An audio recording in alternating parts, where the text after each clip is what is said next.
මිහිරාව ආවා මధుරහස කීවා හිත හීන හිරියාවේ පෙම් සුවඳ නෑවා.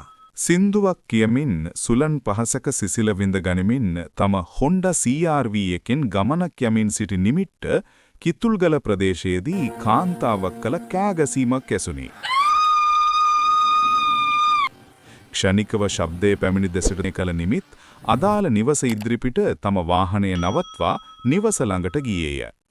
නිමිත් කාන්තාවගෙන් ඇසුවේ කෑගැසුවේ ඇයිද කියාය. එවිට කාන්තාව කීවේ සුනී අක්කා නැගිටින්නේ නැහැ කියලා. නිමිත් කාන්තාවට තමා රහස් පරීක්ෂකයෙකු බව කීවේය. එවිට කාන්තාව මලසිරර පරීක්ෂා කරන මෙන් නිමිත්ගෙන් ඉල්ලා සිටියාය. කාන්තාවකගේ මලසිරුරක් වූ මෙය ස්තෝප්පුවේ පුටුවක නිදා සිටින අයුරින් වැතිරී සිටි අතල බැලූ ඕනම කෙනෙකුට පෙනුනේ එම කත නිදා සිටින බවයි.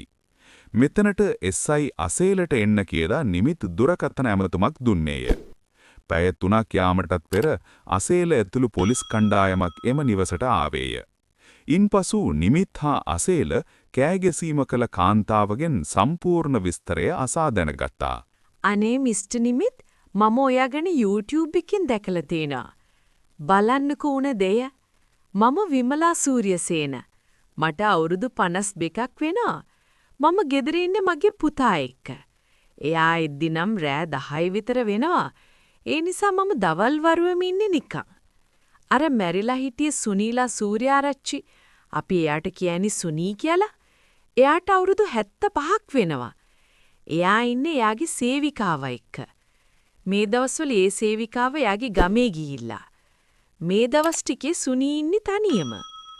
අපි අසල්වාසියෝ. මම ඉන්නේ අන්නරු පේන ගෙදර. ඒ නිසා මම කිව්වා සේවිකාව ආවෙනකරම අපේ ගෙදර ඉමු කියලා. සුනී කිව්වා යාට අපිට කරදරයක් වෙන්න ඕනේ නැහැ කියලා. අපි දෙන්න හැමදාම හම්බ වෙනවා. එක්කෝ එයා අපේ ගෙදර එනවා නැත්තම් මම මෙහෙ එනවා. මම ආපු ගමන් හිතුවේ සුනී නිදි කියලා. මම ඉතින් එයාව හෙල්ලුවා නැගිටින්න කියලා.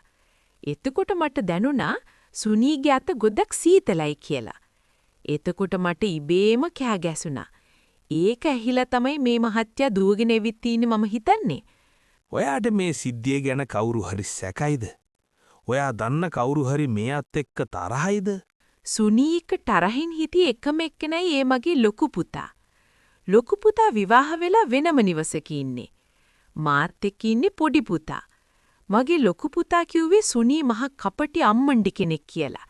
මගෙන් කාලා බීලා ඉන්නයි ඉරා බලන්නේ කියලා පුතා මට බැන්නා. මේ නිසා දවසක් මායි ලොකු පුතේ රණ්ඩු කළා. ඊට පස්සේ එරා මේ ගෙදරින් ගියා. ඉන්පසු නිමිත් මලසිරර පරීක්ෂා කළේය. මෙම කත මැරී සිටි අතර මරණයට හේතු වූ කිසිවක් ශරීරය තුල දක්නට නොලැබෙන. නමුත් හිසේ ලේවැනි යමක් ඇති බව නිමිත් දුටුවේය. නමුත් එය කළු පාටයි. කුඩා බෝතලයක් ගත් නිමිත් එම ද්‍රාවණයෙන් ටිකක් දමා ගත්තේය. මලසිරර අනෙක් පැත්ත හැර වූ නිමිත් දුටුවේ එය බිම දිගේ ඇදගෙන ගොස් ඇති බවයි. පසුව ඔහුට නිවස අවට පිහිටා තිබුණ මනරම් ගෙවත්ත ඇස ගැටුණේය. නිවස අවට ගෙවත්ත පරීක්ෂා කළ නිමිත් ගෙවත්ත පසුපස යමක් ඇදගෙන ගිය සලකුණු දුටුවේය. ඉන්පසු නිමිත් SI අසේල සමග විමලා මහත්මියගේ ලොකු පුතා වූ ශාන්ත සූර්යසේන මහතාගේ නාවලපිටියේ පිහිටි නිවසට ගියේය. එවිට ශාන්ත නිවසේ සිටියේ නැත. ඔහුගේ බිරිඳ කීවේ ඔහු තමමත් කාර්යාලයේ බවයි.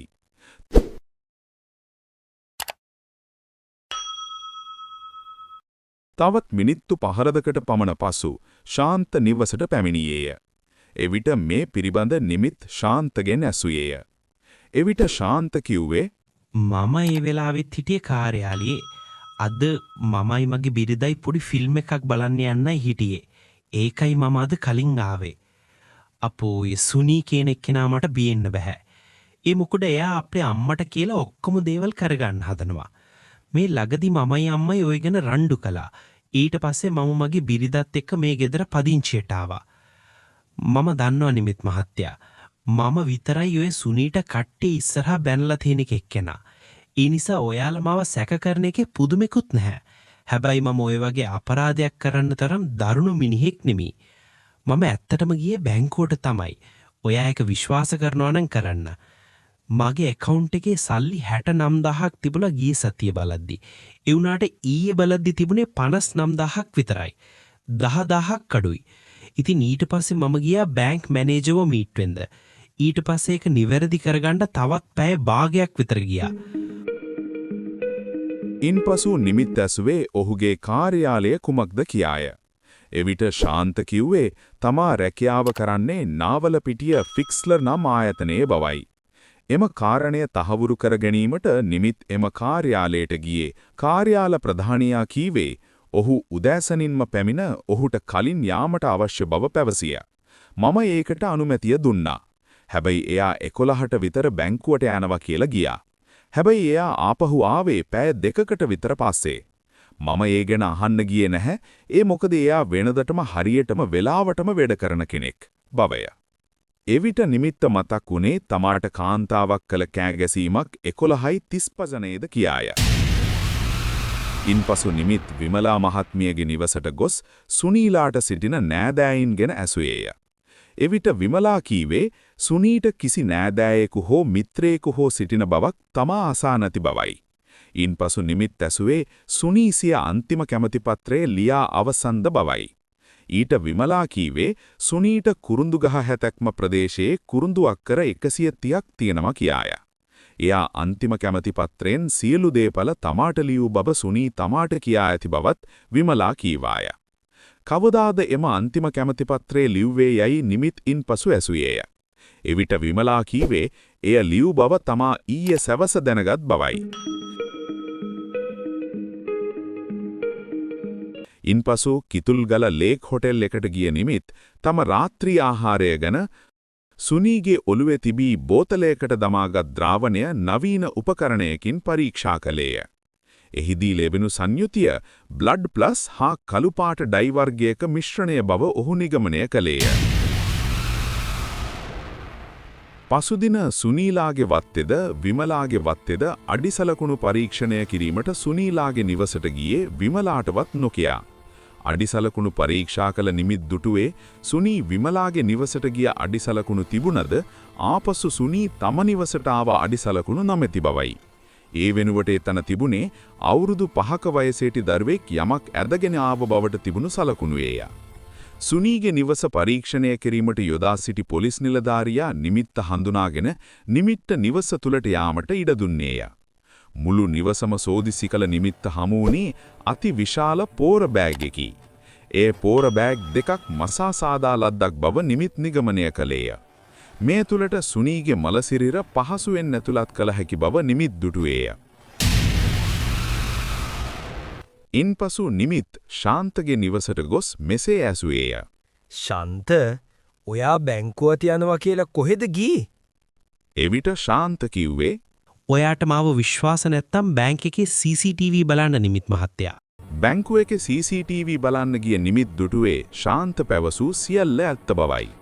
පසුදා නිමිත් අසේල සමග ගොස් සුනීලා සූර්යාරච්චි මැරීමේ චෝදනාව යටතේ විමලා සූර්යසේනව අත්අඩංගුවට ගත්තේය. විමලාගේ පොඩි පුතා වූ කසුන් නිමිට්ට කිව්වේ ඔයාට වැරදිලා. ඔයා කීයටවත් හිතනවද මගේ අම්මා එයාගේ හොඳම යාළුවව මරයි කියලා. එවිට විමලා කීවේ මෙලෙසටයි. ඔව් පුතේ. මම තමයි සුනීව මැරුවේ. ඔයා කතාව කියනවාද විමල? නැත්තම් මම කියන්නද? නිමිත් ඇසූ අතර ඇය සිය පාපෝච්චරණය ආරම්භ කළාය. මමම කියන්නම් මිස්ටර් නිමිත් මහත්තයා. එදා හවස සුනී අපේ ගෙදර ඇවිල්ලා කිව්වා එයාගේ දේපල ඔක්කොම මගේ නමට ලිව්වා කියලා. එතකොට මට යාළුකම මොහොතකට අමතක වුණා නිමිත් මහත්තයා. මට දේපල තණ්හාව වැඩි වුණා. මම තේ එකක් හදාගෙන එන්නම් කියලා කුස්සියට ගියා. එතකම් මගේ තුන් හිතකවත් තිබුණේ නැහැ සුනීව මරන්න ඕනේ කියලා. ඊට පස්සේ එක පාරටම මම දැක්ක කුස්සිය මුල්ලකට හේතු කරලා තිබුණේ යකඩ පොල්ල. ඒකෙන් ගහලා සුනීව මරලා දේපල ටික අයිති කරගන්න ඕනේ කියලා හිතුවා විතරයි මගේ කකුල් සුනී දෙසට ඇවිදගෙන ගියා. ඊට පස්සේ මට නොදැනීම සුනීගේ ඔළුවට පොල්ලෙන් පහරක් කෙල්ල වුණා. ඔළුවෙන් ලේ ගලන්න පටන් ගත්තා. මම ඉක්මනට පෝර බෑග් දෙකක් එකට තියලා මැහුවා. ඊට පස්සේ සුනීව ඒකට දාලා එයාට ගෙදරට ඇදගෙන ගියා. ඊට පස්සේ ගියේ ඇතුලේ තිබුණ හාන්සි පුටුවේ සුනීව තියලා මම ගෙදර ගිහින් නිදාගත්තා. හැබැයි මට එක මොහොතක්වත් නිින්ද ගියේ නැහැ. ඊට පස්සේ මම උදේ ගිහිල්ලා බොහොම අමාරුයි නර පුටුව පේන්මන්ට් එකෙන් තියලා පාරේ වාහන ගොඩක් යන වෙලාවක් බලලා සුනීගේ ගෙදරට ගිහිල්ලා කෑ ගැහුවා. ඒක ඇහිලා තමයි ඔය මහත්තයා දුවගෙන ආවේ. මිනිමැරීම චෝදනාව යටතේ විමලාට ජීවිතාන්ත දක්වා සිරදඩුවම් නියම වීය. තවද දේපල කසුන් හා ශාන්තට සමසමසේ බෙදීමට අධිකරණය නියම කරේය. නිමිට්ට ඊට පසුදින වසරේ දක්ෂතම රහස් පරීක්ෂකයාට හිමි ජනාධිපති සම්මානයද පිරිනැමුවිය.